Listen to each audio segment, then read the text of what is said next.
وأصبحنا مثل taariikhduna ay ku beegan tahay 26 bisha Abriil sanada 2022 ku soo dhawaada warka subaxnimo ee shabakada Sirta Media.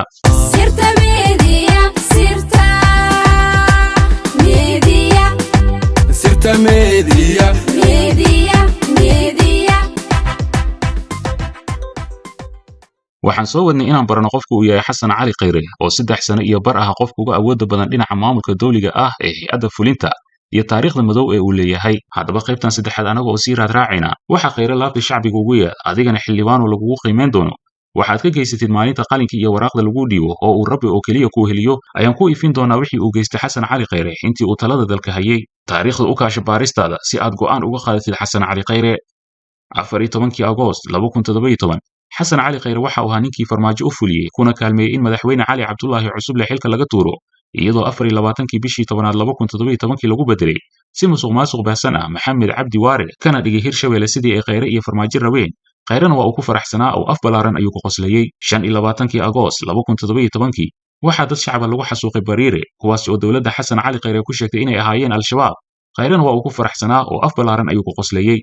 28 Agoost 2017 waxay Khayre Fahad iyo farmaajo dalka Itoobiya gacanta u geliyeen halgamaa Soomaaliyeed Cabdikariin Sheekh Muusi Qalbi Dhagax oo waliba Khayre si qasab ah golaha wasiirada ugu sharciyay dhiibistiisa. Khayrena waa uu ku faraxsanaa oo af balaaran ayuu ku qoslayay. 17 December 2017 waxa la weeraray hoyga Cabdiraxmaan Cabdishakuur Warsame oo gurigiisa lagu dilay askar ka tirsan ciidanka xoogga dalka Soomaaliyeed kuwaas oo sidoo kale kabahooda lagu duugay. Xasan Cali Khayre waa uu ku faraxsanaa oo af balaaran ayuu ku qoslayay. 8 Abriil 2018 waxay dawladda Khayre iyo farmaajo xoog xagajugleen iyo laaluush kula wareegeen golaha shacabka baarlamaanka federaalka Soomaaliya waxa ayna eriyeen mid kamid ah ragga ugu aqoonta badan dhinaca shuruucda iyo dastuurka gudoomiye Maxamed Sheekh Cusmaan Jabaari. Khayrena waa uu ku faraxsanaa oo af balaaran ayuu ku qoslayay. 8 November 2018 waxa madaxweyne farmaajo uu Khayre u adeegsaday in la eriyo madaxweynihii Koonfur Galbeed Shariif Xasan Sheekh Aadan oo uu farmaajo u qabay ka soo bilowday Kampala Accord. Khayrena waa uu ku faraxsanaa oo af balaaran ayuu ku qoslayay. 14 December 2018 waxay Khayre Fahad iyo farmaajo ku xasuuqeen magaalada Baydhabo shacab 15 qofood ah iyadoo xitaa wakiilka qaramada midowga ka damqaday dalka laga eriyay. Khayrena waa uu ku faraxsanaa oo af balaaran ayuu ku qoslayay. 8 June 2019 farmaajo Khayre iyo Fahad Yaasiin waxa ay lacag malaayiin dollar u dhiibeen in Puntland doorashadeeda lagu carqaladeeyo lana soo saaray shakhsi la yiraahdo Jabiye si Puntland looga dhigo sida haatan ay yihiin maamul goboleedyada Hirshabelle Koonfur Galbeed iyo Galmudug. Khayrena waa uu ku faraxsanaa oo af balaaran ayuu ku qoslayay. 28 Agoost 2019 waxa Khayre farmaajo iyo Fahad Yaasiin ay ku qaadeen dagaal dhinac kasta ah maamul goboleedka Jubbaland oo ay doorashooyin ka socdeen si loo tuuray Axmed Maxamed Islaam Axmed Madoobe oo xitaa ciidanka Itoobiya loo adeegsaday. Khayrena waa uu ku faraxsanaa oo af balaaran ayuu ku qoslayay. 22 September 2019 markii lagu guuleysan waayay in la rido Axmed Madoobe waxa xayiraad cirka lagu soo rogay dhammaan duulimaadyadii rakaabka iyo daawooyinka u keeni jiray dadka Jubbaland taas oo runtii dambi qaran oo ay ahayd in lagu qaaday ciddii mas'uulka ka ahayd. Sidoo kalena waxa loo diiday inay Kismaayo u safraan madaxweynayaashii hore ee dalka Shariif Sheekh Axmed iyo Xasan Sheekh Maxamuud taas oo iyadana ahayd dambi weyn oo kale. Khayrena waa uu ku faraxsanaa oo af balaaran ayuu ku qoslayay. 10 November 2019 Khayre Fahad iyo farmaajo waxay u diideen inay ka duulaan garoonka Aadan Cadde labadii madaxweyne ee hore Shariif Sheekh Axmed iyo Xasan Sheekh Maxamuud si ay macaawino u gaarsiiyaan magaalada Beledweyne oo ku fatahay wabiga Shabeelle dad badanna ku dilay. Khayrena waa uu ku faraxsanaa oo af balaaran ayuu ku qoslayay.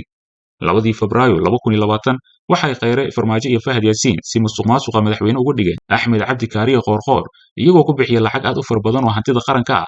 hawshan badankeedna waxaa qabtay Xasan Cali Khayre waliba asagoo ku faraxsan oo af balaaran ku qoslayay. 25 Juulaay 2020 xawal qodax xawaashiisa ayaa la qodaayay Xasan Cali Khayre godkiisa ay biyo ugu soo galeen waxaana talada loogu xayuubiyay in ka yar 7 daqiiqo waxaana ka xayuubiyay Mursal iyo Muudey iyadoo aan la marsiinin wax sharci ah waayo muddo dheer ayuu sharci darro sameynayay adkeynay sidoo kalena fulinayay. 27 September 2020 waxa Xasan Cali Khayre loo diiday inuu wareejiyo xilkii uu sida sharafta leh kula wareegay tan oo ahayd ilhaani iyo ceebeen rasmi ah waxaana ku soo qalocday dhammaan sharci jabintii uu sida joogtada ugu raaxaysan jiray ciidanka dhalinyarada ee Eritrea loo diray oo ay xitaa boqolaal ka dhimatay beeshiisa isagoo ku gabanaya adeerkiisa Maxamed Xasan Xaad ilaa iyo haatan waa uu ka hadli la'yahay waayo waxa laga hayaa faro iyo muuqaalo calool xumo leh oo asaga aamusiyay. Khayre waa beenaale isla weyn oo aan lahayn mabda' lagu ogyahay waxa aad u la weyn qayaanada kibirkii isla weynadiisa oo ka dhiga qolfoof maran. Khayre waxa aad ugu yar wadaninimada mana kana dhibaatada iyo xanuunka ay ku reebaan talooyinkiisa qaldan dadka kale sida hooyooyinka albaabkiisa ku ooyi jiray oo ay ka maqan yihiin caruurtii u qaaday dalka Eritrea.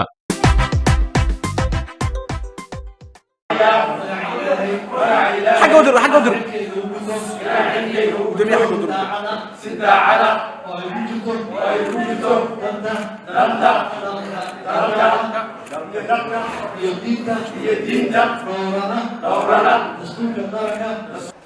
ummadda Soomaaliyeed oo arki doon hadalkan maqli doonta waxaan ugu hambaliyeynayaa inay xildhibaanadii Ceelwaaq lagu soo doortay ee caawa halkan lagu dhaariyay oo ay diyaar u yihiin inay matalaad u sameeyaan deegaamadii laga keenay oo laga soo doortay. waxaan kaloo ummadda Soomaaliyeed u sheegayaa dhibaato badan baa jirta. waxaan moodaa dadku inuu u bislaaday in la helo xasilooni iyo dawlad ummadda hagta. anigu dadka aan dhaariyay caawa waxaan ku dhaariyay waxay wataan shahaadadii saxda ahayd ee gudoomiyaha fiid. waa midii aniga la siiyay oo aan laygu dhaariyay oo laygu rumaystay inaan si sharciya u wato shahaadada fiid. ninka shahaadada wata oo aniga fiid oo isiisay haddaan iraado taadu waa wax kama jiraan dee taydiina waa la dabagelayaa oo inaan been ku qaatay waa la ogaanayaa. run baan ku qaatay ayagana waxaan rumaystay inay wataan saxiixii Muuse Geelle Yuusuf gudoomiyaha fiid. waxaan kaloo ognahay dalkan wuxuu u baahan yahay xasilooni iyo in wax loo dhiso. fasax baan diidnay iyadoo Ramadaana waxaan isku ogeyn inaanu dadajino madaxweynuhu igula ballamay ra'iisul wasaaruhu igula ballamay Soomaalina sidaas ay rabtaan ka gartay 7 bari 8 bari inaan ku soo koobno oo aanu u dhiibno gudoomiyihii baarlamaanka iyo ku-xigeenadiisii rasmiga ahaa. waxaan si kasta yeelnay inaan dhaarino dadka oo qabanno.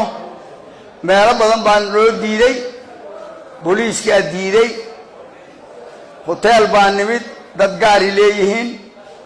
markii tii dawladda midii Villa Hargeysa waad maqasheen hoobiyana la dhacay waa u dul qaadanay. intii dhimatay Allah u naxariisto, inta bugta Allah u boogadhayo. waxaa haddana habeenkii markaan galabti ka baxnay meesha loo yimid in qaboojiyihii haantii weyneyd la dalooliyo xabad lagala daalay. ayadoo sidaa u kulul ayaan waxaan ku tashanay inaan dhammaystirno 18 musharax oo u sharaxnaa gudoomiyayaasha baarlamaanka iyo ku-xigeenadooda iyo kuwa ku sii xiga. intaas waxaan ugu ayadoo kulul intaan shaararka la baxnay ayaanu meesha kuleelka ku sameynay. waan aragnay inaan sii wadi karin. waa ka soo baxnay waxaan isnaa aan teendhada afasyoone nabadgelyo u doonano. waana la kaga daba yimid taliyii booliiska yimid iyo ku-xigeenadiisii qaar ah. waana la ka soo eri waana la diiday. meel baan fariisanay annagoo la waajibaadkiina guta waa suurtoob weey. irdiyo dhan baa la xiray. hadda markii ugu dambeysay markaan meel nimid oo dadkii yimaadeen oo nidaamkii oo dhan la joojiyay waxaa dhacday xabad in de hotelka ninkii lahaana Allah ka samirsiyo cidda u magi doonto ma aqaan inta la yimaado in xabad lagala daalo hotelka. waxaa soo dhacaya waxa weeyaan waxba dhismin. waxaan moodayay in la helay waayo aragnimo ku filan in dawlad la helo oo dalku dego oo ummaddu dhibaatada ka yaraato. waa ku sii badanaysaa wali dadku ma bisla intooda badan. maxaa yeelay intaa waxa sameynaya waa ciidamadii amniga waa madaxdii baa arkaysa. annagu se inaan gudano oo haddaan dhimanaynana xaq ku dhimanno ayaanu ku sameynay. waanu ku faanaynaa. haddana insha Allah berri iyo saa dambe waxaa dhici doona inay yimaadaan gudoomiyaasha aqalka sare iyo aqalka hoose iyo ku-xigeenadoodii. sidaasaan Soomaaliya ugu hambalyeynaa. waxa dhacayna in la ogaado Soomaali meelay joogto waa loo baahan yahay inaysan dhab ahayn dawlad hal la dhiso. waxa laga helay aanu garan maayo laakiin annagu dalkaan u hiilinaynaa, ciidaan u hiilinaynaa, ummadaan u hiilinaynaa, nabadaan u hiilinaynaa. wa intaasaan ku salaamu calaykum wa rahmatullaahi wa barakaatuh.